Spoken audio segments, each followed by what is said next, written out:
بسم اللہ الرحمن الرحیم ان الذین یؤذون اللہ ورسولہ لعنہم اللہ فی الدنیا والآخرہ وأعد لهم عذابا مہینا۔ صدق اللہ العظیم۔ اللہ تعالیٰ کے فضل و کرم اور توفیق سے آج ہم ایک مرتبہ پھر اللہ کے رسول صلی اللہ علیہ وآلہ وسلم کی لخت جگر، نور نظر، صدیقہ کائنات، مخدومہ کونین، بی بی پاک سیدہ فاطمہ الزہرا سلام اللہ علیہا کے ذکر خیر کی برکتیں حاصل کریں گے۔ قرآن و حدیث کی روشنی میں ہم 4 لیکچر یہاں یوٹیوب چینل پہ اپلوڈ کر چکے ہیں۔ آپ تمام احباب ان بیانات کو ضرور سنیں اور دوستوں سے شیئر کرنا مت بھولیں۔ گفتگو کے آغاز میں آپ سب روحانی ترقی کی نیت سے اللہ کا ذکر کریں، کلمہ طیبہ درود و سلام پڑھیں۔ بسم اللہ الرحمن الرحیم۔ لا الہ الا اللہ محمد الرسول اللہ صلی اللہ علیہ وآلہ وبارک وسلم۔ بسم اللہ الرحمن الرحیم۔ لا الہ الا اللہ محمد الرسول اللہ صلی اللہ علیہ وآلہ وسلم۔ بسم اللہ الرحمن الرحیم۔ لا الہ الا اللہ محمد الرسول اللہ صلی اللہ علیہ وآلہ وسلم۔ آج ہم نے قرآن کریم کی سورہ احزاب آیت نمبر 57 کی تلاوت کرنے کی سعادت حاصل کی۔ اس آیت میں اللہ تعالیٰ فرماتا ہے جو لوگ اللہ اور اس کے رسول کو اذیت پہنچاتے ہیں، اللہ نے دنیا اور آخرت میں ان پر لعنت کی ہے اور ان کے لیے ایسا عذاب تیار کر رکھا ہے جو انہیں ذلیل کر کے رکھ دے گا۔ قرآن کریم کی اس آیت سے معلوم ہوا اللہ اور اس کے رسول کو معمولی اذیت دینا بہت بڑا جرم ہے، جس کی سزا دنیا و آخرت میں لعنت کے ساتھ ساتھ جہنم کا عذاب بھی ہے۔ اللہ تعالی ہم سب کو اس بہت بڑے گناہ سے محفوظ رکھے اور ہمیشہ وہ عمل کرنے کی توفیق عطا فرمائے جو اللہ اور اس کے رسول کی رضا حاصل کرنے کا باعث ہو۔ ایک مسلمان کے پاس اللہ اور اس کے رسول کے سہارے کے علاوہ ہے ہی کیا؟ اللہ ہمارا خالق ہے، ہمارا مالک ہے، ہمارا رازق ہے، ہمارا رب ہے اور ہمارا سب کچھ اللہ ہی ہے۔ اللہ کے بعد جس ہستی کے ہم پر ان گنت احسانات ہیں وہ اللہ کے رسول، ہمارے آقا و مولا حضور جان کائنات سید عرب و عجم محمد الرسول اللہ صلی اللہ علیہ وآلہ وسلم ہیں۔ حضور کی وجہ سے ہی ہمیں اللہ وحدہ لا شریک کی معرفت نصیب ہوئی، دین اسلام جیسی عظیم دولت عطا ہوئی، کلمہ طیبہ کے ساتھ ہمارا رشتہ جڑا۔ ہم نے نماز پڑھنا سیکھا حضور جان کائنات صلی اللہ علیہ وآلہ وسلم سے۔ ہم نے روزہ رکھنا سیکھا حضور جان کائنات صلی اللہ علیہ وآلہ وسلم سے۔ ہم نے حج کرنا سیکھا حضور جان کائنات صلی اللہ علیہ وآلہ وسلم سے۔ ہم نے زکوٰۃ دینا سیکھا حضور جان کائنات صلی اللہ علیہ وآلہ وسلم سے۔ حضور رحمت عالم صلی اللہ علیہ وآلہ وسلم ہمارے قائد ہیں، ہمارے لیڈر ہیں، ہمارے امام ہیں، ہمارے ہادی ہیں، ہمارے رہنما ہیں، ہمارے پیشوا ہیں، ہمارے نبی ہیں، ہمارے رسول ہیں، ہمارے سب کچھ ہیں۔ پیر کامل محمد الرسول اللہ صلی اللہ علیہ وآلہ وسلم۔ ہم اپنے نبی کی امت ہیں، ہم نے اپنے نبی کا کلمہ پڑھا ہے، لا الہ الا اللہ محمد الرسول اللہ صلی اللہ علیہ وآلہ وبارک وسلم۔ ہمارے نبی نے قرآن کریم جیسی عظیم کتاب کے ساتھ ہمارا تعلق جوڑا ہے، جو کتاب خدا ہے، جس کا ہر حرف سچا ہے، جس میں شک کی کوئی گنجائش نہیں، جس پہ ایمان لانے والا مسلمان، جس کا منکر کافر ہے۔ اسی کتاب کی سورہ احزاب آیت نمبر 57 میں اللہ تعالیٰ امت مسلمہ کو خبردار کر رہا ہے کہ وہ جو مجھے اور میرے رسول کو اذیت دے گا وہ 2 جہانوں میں لعنت کا مستحق ہوگا اور جہنم میں دردناک عذاب کا حقدار بنے گا۔ اس لیے ہمیں ایک مسلمان ہونے کی حیثیت سے یہ جاننا چاہیے کہ ایسے کون سے کام ہیں جو ہمیں اللہ رسول کا مجرم بنا کر دنیا و آخرت میں تباہ و برباد کر سکتے ہیں۔ اور یہ بھی جاننا چاہیے کہ ایسے کون سے اعمال ہیں جو کر کے ہم اللہ رسول کی محبت کے حقدار بن سکتے ہیں۔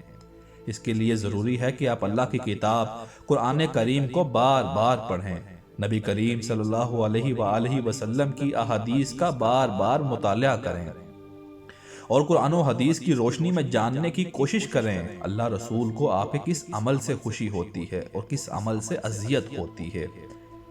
اس سلسلہ گفتگو میں ہم نے جو پہلے 4 لیکچر ریکارڈ کروائے ان میں قرآن و حدیث کی روشنی میں وہ عمل بیان کیے گئے جو اللہ رسول کی رضا حاصل کرنے کا باعث بنتے ہیں۔ آج ہم بات کرتے ہیں اللہ رسول کو اذیت دینے والے عمل کی۔ اس کے لیے ہم بخاری شریف کی حدیث نمبر 3767 اور صحیح مسلم شریف کی حدیث نمبر 6298 کا مطالعہ کرتے ہیں۔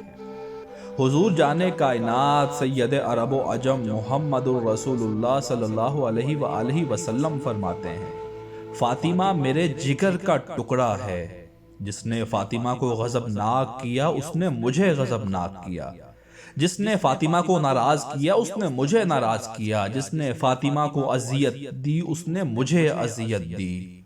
جی ہاں، سیدہ کائنات سلام اللہ علیہ کو اذیت دینا رسول کریم صلی اللہ علیہ وآلہ وسلم کو اذیت دینا ہے۔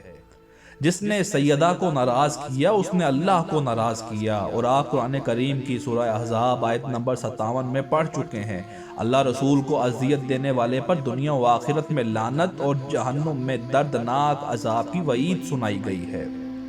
قرآن کریم کی آیت اور بخاری و مسلم کی احادیث کا مطالعہ کر کے معلوم ہوا اللہ تعالیٰ اور اس کے رسول صلی اللہ علیہ وآلہ وسلم اور رسول کریم صلی اللہ علیہ وآلہ وسلم کی بیٹی سیدہ فاطمہ الزہرا سلام اللہ علیہ کو معمولی اذیت دینے والا 2 جہانوں میں لعنت اور جہنم کے عذاب کا حقدار ہے۔ حضرت سیدہ فاطمہ الزہرا کو یہ مقام و مرتبہ رسول کریم کے نسبت اور دین اسلام کے لیے آپ کی بے حد قربانیوں کی وجہ سے حاصل ہوا۔ یاد رہے، جس ہستی کو جو مقام و مرتبہ حاصل ہوا وہ اللہ اور اس کے رسول کی وجہ سے حاصل ہوا۔ رسول کریم کی نسبت اور دین اسلام کے لیے قربانیاں دینے کی وجہ سے حاصل ہوا۔ اللہ تعالیٰ قرآن کریم میں فرماتا ہے، فتح مکہ سے پہلے مسلمان ہوئے اور جو بعد میں ہوئے وہ برابر نہیں ہیں۔ اس کی وجہ یہ ہے کہ فتح مکہ سے پہلے مسلمانوں کی قربانی بعد والوں سے بہت زیادہ ہے۔ اسی طرح دین اسلام کے لیے جو قربانیاں سیدہ کائنات بی بی فاطمہ الزہرا سلام اللہ علیہ نے پیش کی ہیں وہ صرف اور صرف آپ کا ہی خاصہ ہے اور کسی کا نہیں۔ دین اسلام کے لیے آپ کے اندر بچپن سے ہی قربانیوں کا جذبہ موجود تھا۔ صحیح بخاری کی حدیث نمبر 240 میں ذکر ہے، حضرت عبداللہ بن مسعود رضی اللہ عنہ فرماتے ہیں کہ نبی کریم صلی اللہ علیہ وآلہ وسلم بیت اللہ میں نماز پڑھ رہے تھے۔ کفار نے نبی کریم صلی اللہ علیہ وآلہ وسلم کے خلاف چال چلی۔ جب حضور سجدے میں گئے تو آپ پہ اونٹ کی اوجھڑی پھینک کر اذیت دینے کی کوشش کی گئی۔ تب صحابی رسول حضرت عبداللہ بن مسعود رضی اللہ تعالیٰ عنہ کہتے ہیں کہ نبی کریم صلی اللہ علیہ وآلہ وسلم اوجھڑی کے بوجھ کی وجہ سے اٹھ نہیں پا رہے تھے، اور کفار کے طاقتور ہونے کی وجہ سے ہم آگے بڑھنے کی جرت نہیں رکھتے تھے۔ کفار نبی کریم صلی اللہ علیہ وآلہ وسلم کو اذیت میں دیکھ کر خوش ہو کر لوٹ پوٹ ہو رہے تھے، یہاں تک کہ سیدہ فاطمہ الزہرا تشریف لائیں۔ وہ نہایت جرت و بہادری سے کفار کو للکارتے ہوئے نبی کریم صلی اللہ علیہ وآلہ وسلم سے اونٹ کی اوجھڑی ہٹا پھینکی۔ اندازہ کیجئے چھوٹی سی عمر میں چند سال کی شہزادی سیدہ فاطمہ الزہرا ان تمام کفار سے ٹکرا گئیں جہاں صحابہ کہتے تھے ہم آگے بڑھنے کی طاقت نہیں رکھتے تھے۔ سیدہ کائنات سلام اللہ علیہ میں وہ طاقت کہاں سے آ گئی؟ وہ ایمان کی طاقت تھی، وہ خون رسول کی طاقت تھی۔ اسی طاقت کا مظاہرہ امام علی مقام امام حسین علیہ السلام نے کربلا میں کیا۔ یہ جرت مند ماں کی تربیت کا اثر تھا کہ امام علی مقام اپنے سامنے ہزاروں لاکھوں یزیدی کتوں کی پرواہ نہ کرتے ہوئے دین اسلام کی خاطر جان قربان کر دی۔ لاکھوں کروڑوں درود و سلام سیدہ فاطمہ الزہرا پہ، جو ہر مشکل وقت میں نبی کریم صلی اللہ علیہ وآلہ وسلم کا سہارا بنی اور اپنی جان کی، اپنے مال کی، اپنی اولاد کی پرواہ تک نہیں کی۔ جنگ احد میں نبی کریم صلی اللہ علیہ وآلہ وسلم پہ حملہ ہوا، آپ کے دندان مبارک زخمی ہوئے۔ بخاری شریف کی حدیث نمبر 2903 ہے۔ حضرت سہل بن سعد رضی اللہ تعالیٰ عنہ کہتے ہیں تب نبی کریم صلی اللہ علیہ وآلہ وسلم کا خون رکتا نہیں تھا۔ مولا علی المرتضیٰ پانی بھر بھر لاتے اور سیدہ فاطمہ الزہرا باپ کا زخم دھوئے جاتی۔ جب خون آنا بند نہ ہوا تو سیدہ فاطمہ الزہرا نے چٹائی جلا کر اس کی راکھ زخم پر رکھی، جس سے خون آنا بند ہوا۔ نبی کریم صلی اللہ علیہ وآلہ وسلم اور دین اسلام کی خاطر سیدہ کائنات کی کس کس قربانی کا ذکر کیا جائے۔ آپ کی والدہ ماجدہ سیدہ خدیجہ سلام اللہ علیہا نے دین اسلام پہ اپنی ساری دولت خرچ کر دی۔ اسلام کی بنیادیں مضبوط کرنے میں صرف اور صرف سیدہ فاطمہ الزہرا کی والدہ کا مال خرچ ہوا ہے۔ پہلی مسلمان خاتون سیدہ فاطمہ الزہرا کی والدہ ماجدہ ہیں۔ سیدہ کائنات کے شوہر علی المرتضیٰ دین اسلام کے لیے شہید ہوئے۔ جناب سیدہ کے بیٹے شہید، پوتے شہید، نواسے شہید۔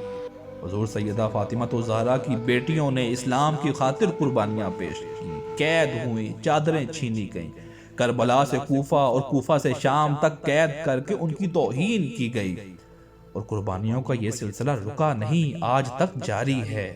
ظالم یزیدی ان کی قبروں پر حملے کرتے ہیں، ان کے مزار شہید کر ڈالے، اور آخری زمانے میں جو اسلام کی بقا کے لیے آخری جنگ لڑی جائے گی وہ بھی سیدہ فاطمہ الزہرا سلام اللہ علیہا کے بیٹے امام محمد مہدی علیہ السلام کی قیادت میں لڑی جائے گی۔ دین اسلام کے خاطر اتنی قربانیاں دینے والی ہستی سے کوئی دشمنی رکھے، اذیت دے، تو اس کا مطلب یہی ہوا کہ وہ ان ہستی سے نہیں بلکہ اللہ رسول سے دشمنی کر رہا ہے۔ اس لیے نبی کریم صلی اللہ علیہ وآلہ وسلم نے فرمایا جس نے فاطمہ کو اذیت دی اس نے مجھے اذیت دی، اور اللہ نے قرآن کریم میں فرمایا جس نے اللہ اور رسول کو اذیت دی اس پہ دنیا و آخرت میں لعنت ہے اور وہ جہنم کے عذاب کا حقدار ہے۔ اللہ تعالی ہمیں اللہ اور اس کے رسول اور خاندان نبوت کا ادب و احترام، عشق و محبت کرنے کی توفیق عطا فرمائے، ان کے دشمنوں سے بیزار رہنے کی توفیق عطا فرمائے، آمین بجاہ النبی الامین صلی اللہ علیہ وآلہ وسلم۔